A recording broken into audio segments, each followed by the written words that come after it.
esa metáfora que requirió la intervención de miles de efectivos policiales y militares para poner orden en un territorio de nuestra selva. Fernando, muy buenos días. Patricia, buenos días, Josefina, es un gusto estar aquí y un saludo a todas las personas que nos acompañan. La metáfora de la Pampa creo que es una metáfora que podríamos usar, estirando, por supuesto, lo que las metáforas piden con el país en general. Nuestro país tiene múltiples posibilidades. Sabemos la riqueza y el potencial que tiene nuestro país, pero no tenemos una buena relación con la ley. De ahí, por ejemplo, el grado de informalidad, el grado de ilegalidad, el grado de criminalidad.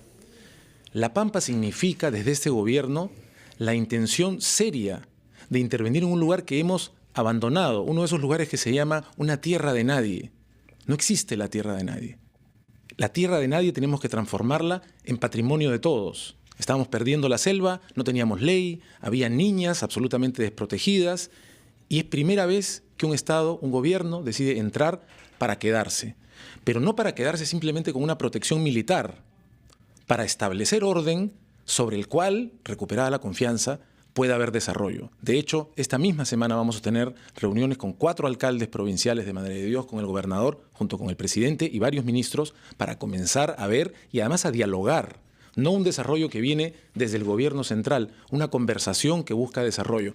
Esa metáfora la podemos aplicar en general a varios problemas que tenemos y varios problemas que este gobierno está ya enfrentando. La Junta Nacional de Justicia ha sido una respuesta a un problema enorme que hemos arrastrado también mucho tiempo. La Comisión Tuesta ha presentado ya un informe que vamos a evaluar detalladamente para reformar la política y su vinculación con las elecciones y con la corrupción que se nos cuela en la política a través del financiamiento, entre otros aspectos. Entrar a la Pampa es también, por ejemplo, ahora tenemos la herramienta del reglamento de la autoridad del tránsito, del transporte. Es un reto enorme que tiene que ver con nuestra vida diaria. Somos un país que afortunadamente ha cambiado desde finales de los 80, desde el descalabro hiperinflacionario y violento de esos años, a un país que se ha vuelto pujante y lleno de posibilidades. Pero nos hemos definido sobre todo con una especie, quizás yo lo llamaría, un emprendedurismo sin civismo. Necesitamos la parte del civismo porque no hay nación que sea verdaderamente desarrollada sin civismo. Tenemos que transformarnos de un país tierra de nadie, de carreteras, tierras de nadie, a un país que respete el patrimonio de todos, porque así mejoramos el bienestar de todos. Hay un reto importante porque efectivamente somos buenos o hemos demostrado tener cierta eficacia para empezar reformas. Tal vez lo que se viene en casos de corrupción está muy claro, ¿no es cierto? La Fiscalía entra a trabajar y logra resultados inmediatos. Cuando hay una emergencia solemos responder, o por lo menos en el Niño Costero fue un gran ejemplo, inmediatamente bien. El problema es el post, ¿no? Y en eso no solo lo que pasa en Madre de Dios, sino lo que pasa en general en el Perú. Hacer sostenible ese primer impulso y lograr que el cambio efectivamente se dé. Y para eso se necesita norte claro y se necesita un ejecutivo que ejecute. ¿En dónde va a poner el acento? ¿Cómo va a manejar ese nuevo equipo de trabajo? ¿Cómo va a enfrentar el reto de hacer que este primer paso, que está muy bien, se convierta no en un salto, sino en una maratón, digamos? Mencionas, Patricia, un aspecto fundamental y es un aspecto de acompañamiento. El esfuerzo, por ejemplo, hablas del Niño Costero y el esfuerzo de la reconstrucción es un esfuerzo enorme. Sabemos que toma tiempo avanzar, porque sencillamente no se puede comenzar a reconstruir por reconstruir. Ha habido un trabajo grande de análisis, de preparación de expedientes técnicos. En el 2017 hemos inyectado 375 millones de soles a la reconstrucción, pero ya en el 2018 hemos llegado a 1.850 millones. Pero ojo, ese presupuesto se ha gastado muy poco. Entonces conversábamos con el jefe de la reconstrucción y el punto era más plata para que no se gaste, no tiene mucho sentido, ¿no? Exactamente, por eso es que lo que mencionaba es que el esfuerzo de ahora es el acompañamiento. Al 11 de marzo, al día de ayer, las cifras que recibí, ya se han entregado 3.500 millones de soles del presupuesto de 7.000 millones de este año. Pero este año se proyecta poder ejecutar 9.000 millones en realidad, porque tenemos 2.000 millones de continuidad de inversión. ¿Qué significa continuidad de inversión? Significa que son dineros que no se pudieron ejecutar el año pasado. Entonces, no solamente se trata del esfuerzo que ya el gobierno dijo desde el principio, tenemos que apoyar, hemos avanzado en los expedientes técnicos, la reconstrucción va a comenzar a dar más frutos, pero tenemos que preocuparnos de que el dinero que se ha entregado se ejecute efectivamente. No podemos estar quedándonos cortos porque nuestra ciudadanía no puede esperar. De acuerdo, ese es un trabajo de ejecutivo para el cual además va a necesitar apoyo importantísimo de gobiernos locales que tienen buena parte del reto sobre sus hombros.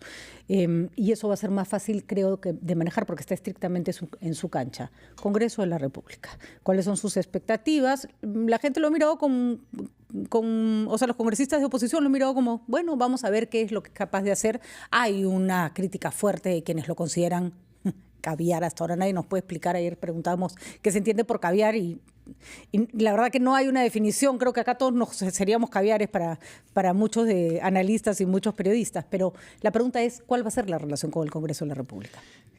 Yo considero que la nueva etapa que el presidente Vizcarra inaugura ahora es una nueva etapa que podemos aprovechar todos, que no sea solamente una nueva etapa del Ejecutivo.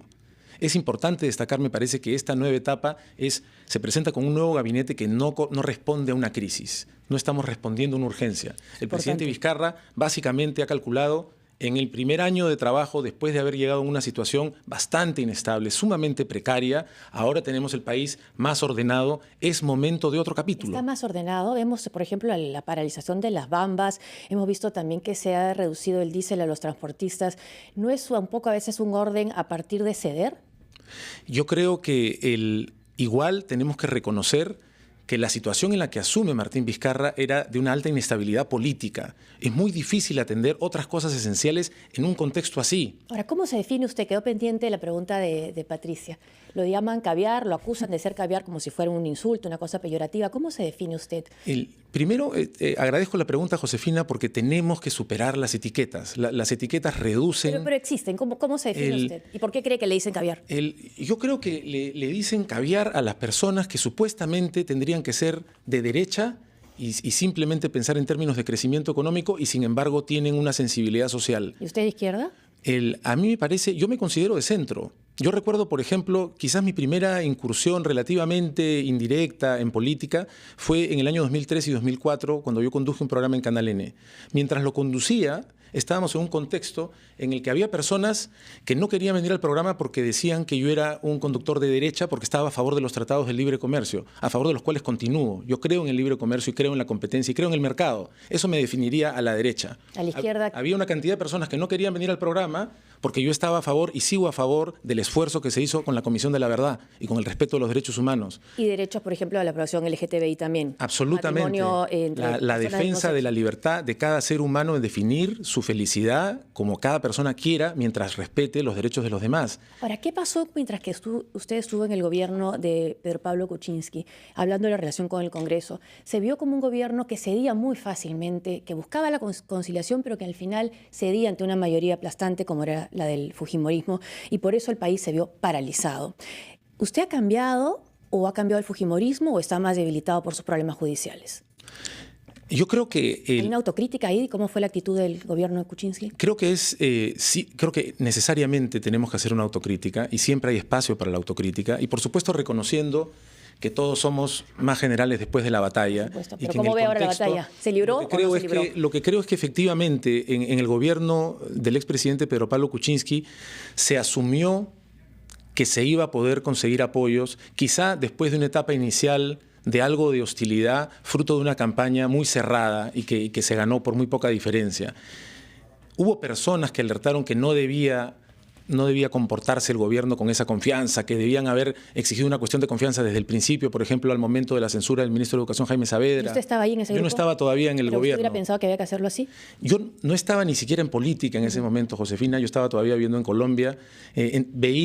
Veía el debate que surgía y creo que fue un error haberse mantenido de la manera en la que se mantuvieron, no defender a Jaime Saavedra como se defendió. Pero creo que había razones también para pensar que podía ser una estrategia de no entrar en una confrontación álgida por el país. Apaciguarlo, también fue lo del lugar de la memoria, también fue una manera yo no creo que haya sido apaciguar, sino decir claramente que este es un gobierno que no quiere confrontar y que quiere dialogar. La confrontación luego continuó y esa estrategia demostró ser demostró ser mala. ¿Y este gobierno qué quiere hacer? ¿Confrontar, dialogar? ¿Cuál es el propósito?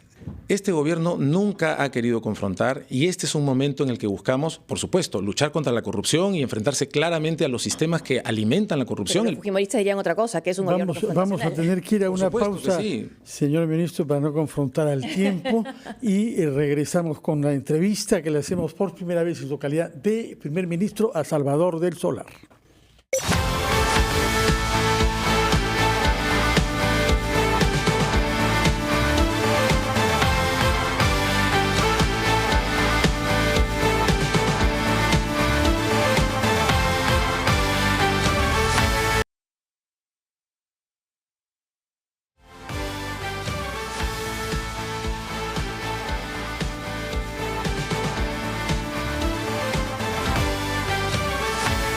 Son las 8:18, estamos entrevistando al flamante primer ministro Salvador del Solar, a quien quiero preguntarle algo respecto a la política económica. Usted ha reconocido que no tiene mucho conocimiento técnico sobre el tema, pero que sabe rodearse de equipos y que usted trabaja en equipo. Una de las notas disonantes en la recepción de su nombramiento viene justamente de Roque Benavides, que dice que a la CONFIEP le hubiera convenido más, hubiera preferido que entre como primer ministro un gestor con experiencia. ¿Cómo piensa usted contestar a quienes lamentan que no haya un técnico capaz de promover que aumente la inversión, que crezca la economía y que se genere más empleo formal? Yo creo que todas las críticas son válidas y tenemos que recibirlas con apertura y ver qué de constructivo podemos sacar ahí.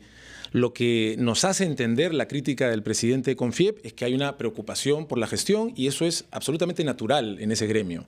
Pero que haya un premier que no tenga un perfil de gestor, a pesar de que he tenido una gestión de más de un año en el Ministerio de Cultura, no quiere decir que el gobierno no tenga gestores y no quiere decir que la economía del país esté mal manejada. Nuestro país tiene una economía muy bien manejada, todos quisiéramos crecer más. Pero también tenemos que recordar que nuestro gran crecimiento de la década del 2002 al 2013 fue un crecimiento debido a un viento a favor que elevó el crecimiento en toda la región y donde nuestros propios méritos nos hicieron crecer un poco más. Y luego el crecimiento que se dejó de obtener también lo puede ver uno en cuadros claramente en todos los países de la región. Sin embargo, la gira del presidente por Portugal, por España, la respuesta a la situación económica del país está llena de halagos y de intención de invertir en un país que es el mejor ubicado en la región. Probablemente Chile en algunos aspectos nos saca ventajas por algunos años, pero el Perú sólidamente, hace apenas una semana, 10 días, una columna en el diario La Nación de Argentina hablaba del ejemplo peruano.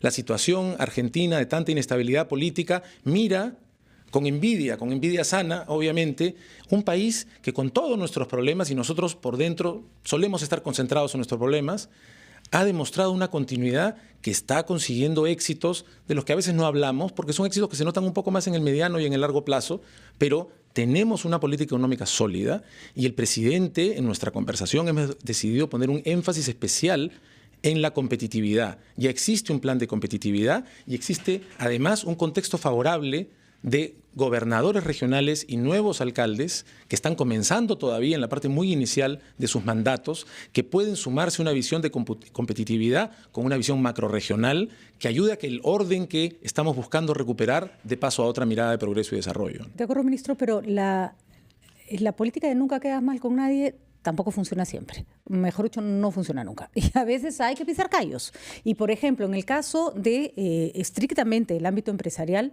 ahorita hay toda una campaña para evitar que se apliquen como debe ser las leyes de elusión tributaria, ¿no es cierto? Que no les gusta a los empresarios que se les diga que no pueden hacerse los locos con los impuestos. En realidad nadie le gusta pagar impuestos, pero hay que hacerlo. También hay una suerte de desorden muy grande con los precios, por ejemplo, del gas, que está el mercado absolutamente distorsionado. No hablamos de control de precios, pero sí de ver que un producto básico llegue a las casas con el precio justo, digamos, no productos de especulaciones. Y son cosas que en realidad están ahí hace mucho tiempo, que tienen que ver con la vida central del ciudadano, pero que se saltan unos y otros ministros, uno y otros gobiernos, porque no es fácil, pues, ¿no? Meterse con a veces lobbies fuertes, empresarios que presionan. No, por supuesto que no. No, por supuesto que no. Y a mí me parece completamente válido que el presidente CONFIEP quiera decir que no encuentra un perfil de gestión. Creo que también los peruanos hemos aprendido en los últimos años de que no todo es gestión. No, y lo hemos visto en el gabinete de Pedro Pablo Kuczynski, ¿no? O sea, la gestión es indispensable, no siempre es suficiente. Y que venga del gremio empresarial un pedido de un perfil de gestión no es sorprendente, es lógico. Ahora, una conversación completamente distinta es el tema de la ilusión. O sea, nuestro país tenemos que decidir si queremos seguir en un círculo vicioso o si queremos hacer los esfuerzos difíciles de pasar un círculo virtuoso. Bueno, gestión es hacer que eso se cumpla. Y el Estado, para ser el Estado que queremos y brindar los servicios que necesitamos, necesita cobrar impuestos. No solamente de las grandes empresas. Un país con 72% de informalidad también necesita ampliar su base tributaria. Y aunque la gran aguja de la recaudación no suba con el sector informal o con una buena parte del sector informal, porque hay una parte en que sí, hay un concepto de ciudadanía que cambia radicalmente cuando una persona dice, aunque sea, yo estoy pagando un sol al año a mi país, a cambio en principio de nada, porque yo tributo. Entonces, no todo es gestión. Nuestro país necesita fortalecer un contrato social. Si una manera de definir un informal es una persona que trabaja sin contrato, un país, una nación con 72% de informalidad, es una nación sin contrato. Necesitamos tener un contrato. Eso es un aspecto social, político, que todavía, tan cerca del Bicentenario, no hemos consolidado como nación. Eso no es gestión solamente. Entonces la ley anti-elusión va. O sea, se continúa en esa línea. Por supuesto que sí, por supuesto que sí. Hay detalles que yo tengo que ver con más cuidado, pero porque acabo de asumir y es un tema delicado, pero por supuesto que la ley antiilusión va. O sea, nuestro país va a fortalecerse contra mecanismos que se han venido utilizando para que las arcas del Estado se empobrezcan. Se empobrecen, no podemos actuar de la mejor manera. Eso tiene que cambiar y en este gobierno se han dado señales claras de que se quieren dar grandes cambios importantes en la justicia, en la relación de la política, también en la relación con las regiones. El tema antiilusión es fundamental y así como queremos acabar con la informalidad, así como por ejemplo en estos tiempos tenemos un nuevo alcalde de Lima con una visión que quiere poner orden, por ejemplo. Tenemos un alcalde en La Victoria que está dando señales claras. Vivimos tiempos de inestabilidad en los que estamos rompiendo, sacando a la corrupción, pero también vivimos tiempos donde nuestra ciudadanía está viendo que hay una reacción desde diferentes aparatos del Estado para recuperar el orden. Ahora, ¿por qué si tenemos una política económica sólida, como ha dicho usted, tenemos un índice de anemia en los niños de más de 40%? Porque la anemia es muy difícil de combatir. No se combate la anemia solamente con, por ejemplo, las chispitas que tienen hierro, que por supuesto son necesarias. Tenemos que analizar hasta qué punto quizás costumbres alimenticias largamente arraigadas deben ser modificadas. Y esto es tan difícil de combatir como cualquier otra mentalidad. Pero la anemia, sin embargo, es una preocupación central. Y estamos con un gabinete renovado. Pero no en salud. No en salud, pero sí en el MIDIS. Y para trabajar conjuntamente con una ministra que tuvo un gran desempeño en el MIDIS, que conoce muy bien el sector. ¿Se va a aumentar presupuesto para los programas sociales, por ejemplo, el monto de Juntos, a las personas que están en Juntos? No hemos discutido todavía, apenas a un día de haber asumido temas de aumento de presupuesto. Lo que queremos aumentar es la efectividad. ¿Pero sí son importantes los programas sociales o no? Porque algunos lo criticaban también en otros gobiernos diciendo que era un paliativo, que era un permanente asistencialismo. Los programas sociales son esenciales. Y el nombramiento de Paola Bustamante, una ministra con tanta experiencia en el sector, es una señal clarísima de cuán importantes son para este gobierno. Primer ministro, hay un punto que está en la intersección de lo económico y lo social, que es la reforma laboral. Usted ha puesto un acento en la altísima tasa de informalidad de nuestro país. ¿Usted piensa dar un impulso a una reforma laboral que favorezca que haya más empleo formal en nuestro país? Necesitamos más empleo formal porque el empleo formal ofrece condiciones dignas de trabajo, por un lado, y ofrece mayores oportunidades de productividad económica, por otro. Las empresas formales tienden a ser empresas más productivas, con mayor acceso al crédito, con mayor acceso a nuevas tecnologías, con mayores posibilidades de generar mayor riqueza. Teniendo todas nuestras figuras de la macroeconomía ordenadas y en la dirección correcta, no vamos fácilmente a crecer más si tenemos un porcentaje tan alto de informalidad. Recientemente, Santiago Levy, un economista del BID, ha sacado un nuevo libro que se llama Esfuerzos mal recompensados, que analiza el caso mexicano, pero que se expande realmente al caso latinoamericano, también muy cercanamente al peruano. Y lo que dice es, estamos haciendo todo lo correcto, ¿por qué no crecemos más? No crecemos más porque no hemos encontrado la manera de reducir la informalidad. Entonces, tenemos que buscar una solución que incluye aspectos laborales, porque la informalidad no es solamente un tema laboral, no es solamente un tema tributario y no es solamente un tema de productividad, es un tema más amplio. Tenemos que abarcarla de tal manera, incluyendo la reforma laboral, que podamos crecer en formalización y por lo tanto también económicamente. Tenemos que ir a una nueva pausa. ¿Usted tiene unos minutos más para quedarse con nosotros o tiene tareas urgentes? Habíamos acordado 30 minutos, estamos cerquita. 45. No sé si 45. Respetamos su palabra, señor. Les agradezco, tengo una reunión con el presidente en este momento. Comprendemos perfectamente. Pero siempre estoy a disposición, les agradezco esta Muchas gracias por su y presencia. espero que continuemos conversando. De acuerdo, que tenga mucho éxito porque su éxito será el de nuestro país en su conjunto. Muchísimas Muchas gracias, señor primer ministro Salvador del Solar. Buenos días. Hacemos una pausa y regresamos. Pero bueno.